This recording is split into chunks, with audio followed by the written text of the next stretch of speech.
Welcome back to That Handicapping Show. I'm Claire Novak, and I'm joined today by Frank Angst, and we are in the studio in Lexington, but we are going to head to the place where the turf meets the surf, and of course that is Del Mar Summer Racing getting off to a start, and we're going to take a look at the $400,000 Eddie Reed Stakes, a Grade 1 turf event for the older horses. It's 3-year-olds and up, going a mile and an eighth.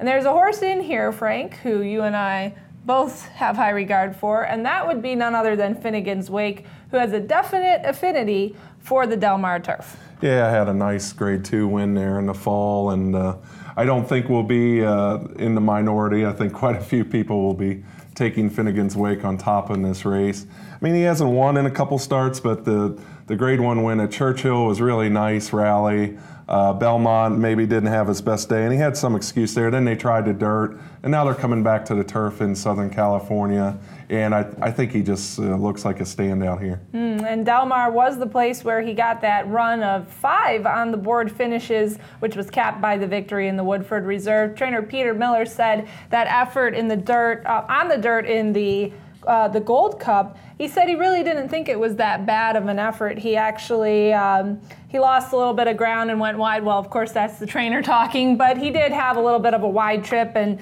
didn't get beat too far, finished 4th. So it was a good effort, you know, trying something different. But one thing they do know about Finnegans Wake is he does like this course.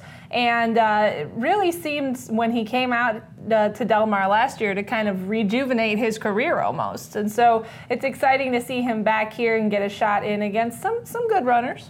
That's for sure. I mean, I think the dirt start keeps him in good shape and everything. I think it made sense. It times up well.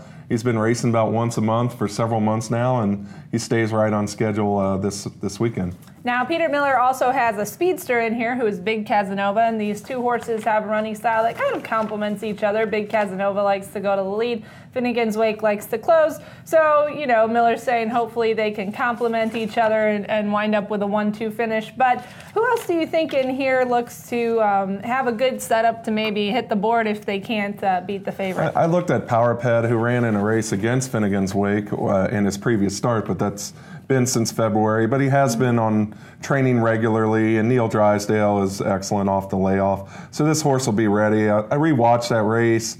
It was kind of a strange race in that Diamond Bachelor, a long shot, went out to a big lead, and then the whole field kind of closed. Powerpad just didn't seem to be able to sustain his move as long as Finnegans Wake, so that's why I'm taking Finnegans Wake.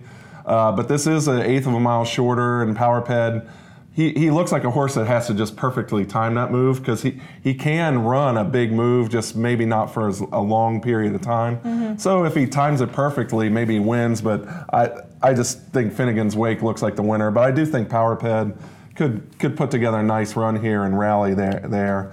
He was placed second in that race because Diamond Bachelor cut off a different horse. He did not cut off Powerpad, interestingly enough. And speaking of rewatching races, I went back and took a look at the Shoemaker Mile that Midnight Storm was a very determined second in, and it was an interesting race because Midnight Storm, you know, sat just off the pace and then made kind of a little bit of a sustained move.